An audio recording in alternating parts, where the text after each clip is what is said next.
안녕하십니까. 오늘 세미나 10 불안 세 번째 시간이 되겠죠. 오늘은 그 지난 시간에 했던 것과 연결해서 욕망의 그래프에서 불안이 어떻게 욕망의 그래프의 중심에 불안이 자리 잡고 있는지 그에 대해서 한번 상반부를 중심으로 생각해 보겠습니다. 먼저 하반부 지난주에 했던 것을 조금 더 보충하면서 상반부로 들어가겠습니다.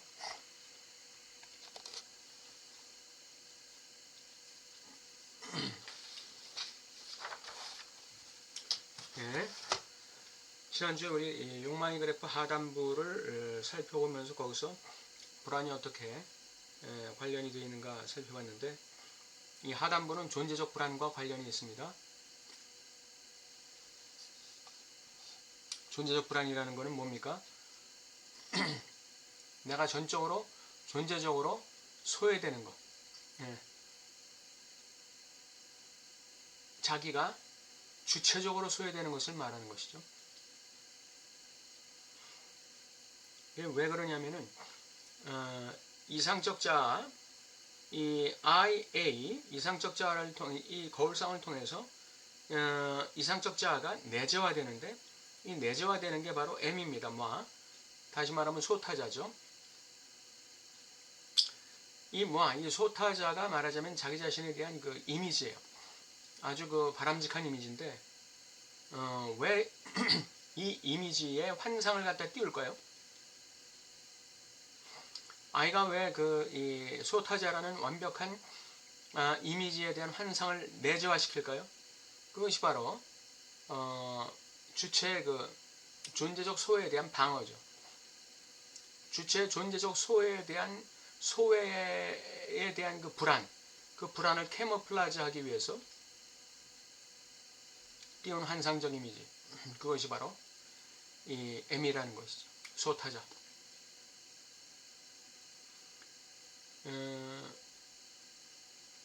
이 소타자 이미지를 이 대타자, 여기서는 엄마가 되겠죠.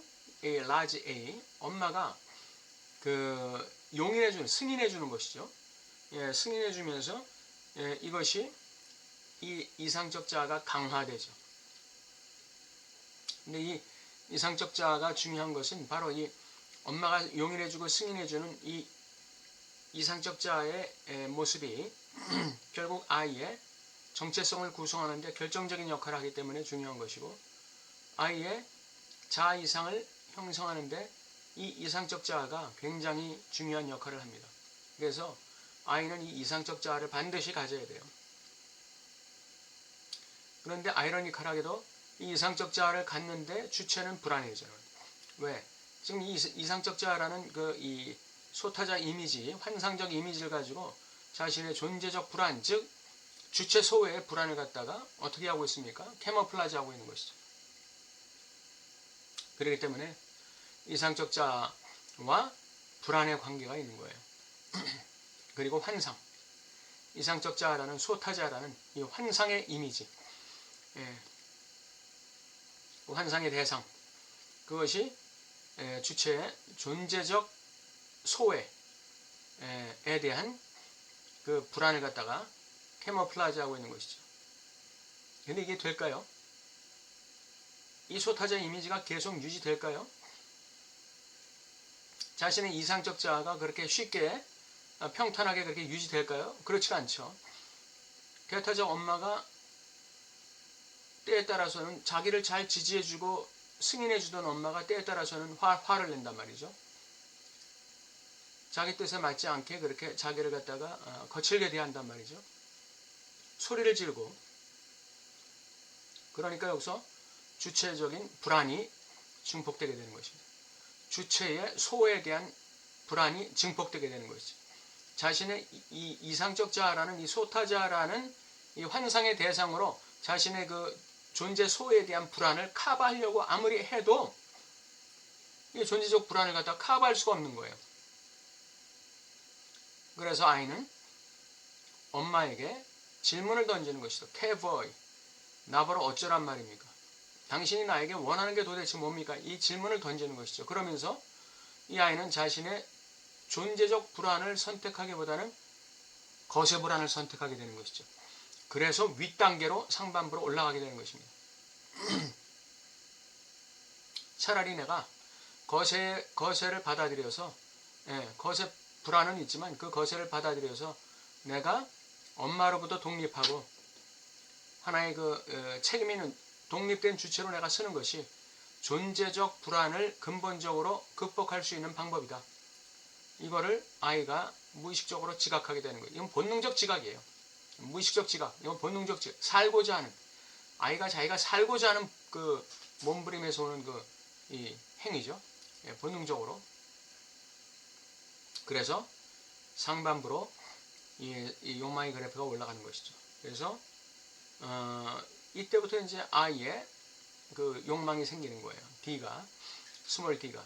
다시 말해서 아이는 엄마를 통해서 주체적인 존재적 소외를 자꾸 이제 경험하게 되잖아요. 이상적 자아가 무너지는 걸 경험하게 되잖아요. 그러면서 캐보이라는 질문을 던지잖아요. 그러면서 이제 아버지에게로 가는 거예요. 아버지에게로 가면서 쭉 돌아서 이 결여된 대타자를 만나게 되는 것이죠. 결여된 대타자, 즉 아버지를 만나게 되는 것이죠. 그 아버지의 기표, 이게 바로 아버지의 법이라는 거예요. 아버지의 이름, 아버지의 법, 라지 S 가로 슬래시 대문자 A, 이게 바로 그 아버지의 이름 또는 아버지의 법이라고 하는 것이죠. 아버지의 명령. 이걸 통해서 주체는 한편으로는 자신의 결여된 주체로서의 자기 자신을 지각하게 되고, 이렇게 돼서 아버지의 결여된, 그러니까 주체의 결여는 대타자의 결여에서 출생하는 것이죠. 그래서 대타자 아버지의 결여를 보면서 주체도 자신의 결여를 지각하게 되는 거예요. 이걸 갖다가 락강이 뭐라고 합니까? 두 결여의 중첩이라고 얘기하는 것이죠. 이렇게 두 결여를 중첩시키면서 아이는 어떻게 됩니까? 욕망의 주체로 등장하게 되는 것이죠. 그것이 바로 슬래시 S, 슬래시 대문자 S, 다이아몬드, 스몰 A가 되는 것이죠. 이때 그 A라는 것이 이상적 자아와 자아 이상이 작동하면서도 아버지의 이름을 통해서 자기만의 어떤 주의상스, 자기만의 어떤 그 주인기표가 확보됐을 때, 그때 이제 대상 A가 방향이 잡히는 것이죠. 이 대상 A에는 바로 이 밑에 단계에 있었던 이상적 자아의 칼라가 입혀지는 거예요. 이상적 자아의 칼라가 입혀지고 자아 이상의 칼라가 입혀지는 것이죠. 이상적 자아가 없어지는 건 아닙니다. 상반부로 올라간다고 해서 이 이상적 자아, 거울상 또는 소타자의 이상적 이미지가 완전히 사라지는 건 아니에요. 이것이 아이의 일평생에 영향을 미치면서 아이가 추구하는 대상 A에 끊임없이 색채를 입혀가는 것이죠. 그래서 라지 S 슬래시 다이아몬드 스몰 A, 즉 욕망의 변증법의 주체가 되고, 한편으로는 오른쪽 위에 슬래시 라지 S 슬래시 다이아몬드 D, 즉 충동의 주체가 되는 것이죠. 이때 불안은 뭡니까? 거세 불안이죠. 캐스트레이션. 그러니까 이 거세 불안이라는 건 뭐예요? 내가 나의 그 어떤 내가 뭔가를 지금 상실하고 있다는 거, 내가 뭔가를 상실하고 있다는 것을 받아들이는 것이죠. 내가 뭔가 결여가 있다는 걸 받아들이는 거예요. 내가 뭔가 부족한 게 있다는 걸 받아들이는 것이죠. 이것은 존재적인 텅 빔에 대한 받아들임과는 약간 차이가 있습니다.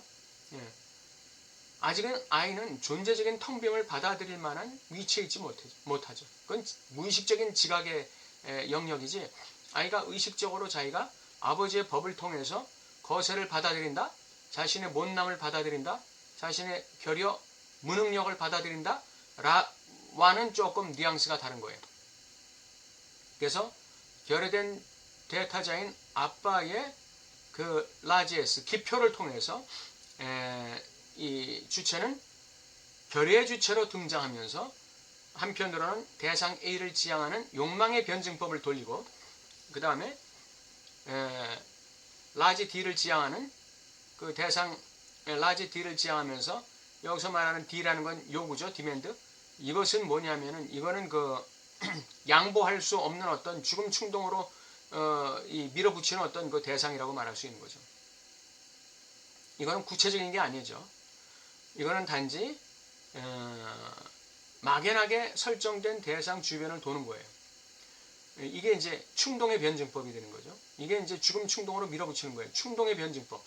이렇게 결여된 대타자인 아버지의 기표, 법을 이름을 통해서 한편으로 거세를 받아들이면서 한편으로 욕망의 주체로 등장하고 한편으로 충동의 주체로 등장할 때 아이는 여기서 거세 불안을 느끼는 것이죠.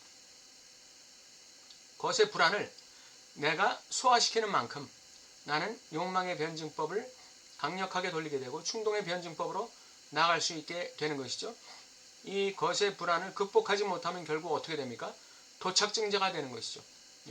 이 거세 불안을 극복하지 못하면 도착증자나 정신증 환자로 들어가게 되는 것이죠. 그래서 다시금 욕망의 그래프 하단으로 떨어지려고 하는 강력한 퇴행의 욕구를 갖게 되는 것이죠. 이 아이의 공격성이 여기서 나오는 거예요. 밑에 욕망의 그래프 하단부에서는 엄마에 대한 좌절로 인해서 소타자가 손상되는 데 대한 공격성이 나오는 것이고 상단부에서는 거세된 아버지의 기표로 말미암아 내가 이 못남, 이 결여, 이 부족함, 무능력, 무지함 이것을 내가 받아들이는 데 대한 불안으로 인해서 공격성이 올라오는 것이죠. 저항으로서의 공격성. 그러나 이 저항을 극복하고 결국 그 자신의 결여를 받아들이는 주체가 될 때 그때 욕망의 주체가 되고 충동의 주체가 된다. 그래서 주이상스, 즐거움을 누리는 한편 거세를 통과하게 되는 것이죠. 이게 이제 보통 우리가 말하는 신경증 구조를 가진 주체들이 되겠죠. 강박증이나 히스테리. 그 중에서도 강박증은 자신의 욕망을 억압하는 주체예요. 그러나 히스테리 주체는 욕망하는 주체인데 그 욕망하는 것이 상상계적으로 욕망하는 주체의 신경증 환자는. 그래서 반드시 이 히스테리 환자는 그래서 반드시 히스테리 환자는 환상횡단을 해야 돼요. 그래야 진정한 욕망의 주체가 될 수 있습니다. 환상횡단, 즉 상상계적 대상을 거세시켜야 거세시키는 그 단계를 반드시 밟아야 진정한 욕망의 주체로서 자신의 결여가 지향하는 욕망의 대상을 지향하는 그런 상징계적인 대상을 지향하는 주체가 될 수 있는 것이죠. 그래서 신경증 구조 중에서도 강박증 주체는 대타자에게 항상 요구해요. 나의 대상을 추구하는 게 불가능하다는 걸 가르쳐 주세요. 이렇게. 그래서 이 욕망을 추구한다는 게 너무나 불안한 거예요. 강박증 환자는. 그래서 자신의 욕망을 추진하지 못해요. 밀어붙이지 못해요. 불안 때문에. 그리고 히스테리 환자는 자신의 상상계적인 욕망의 대상, 상상계적인 대상, 즉 자신의 소타자의 이미지를 만족시켜 줄 수 있는 그 대상을 추구하게 돼요.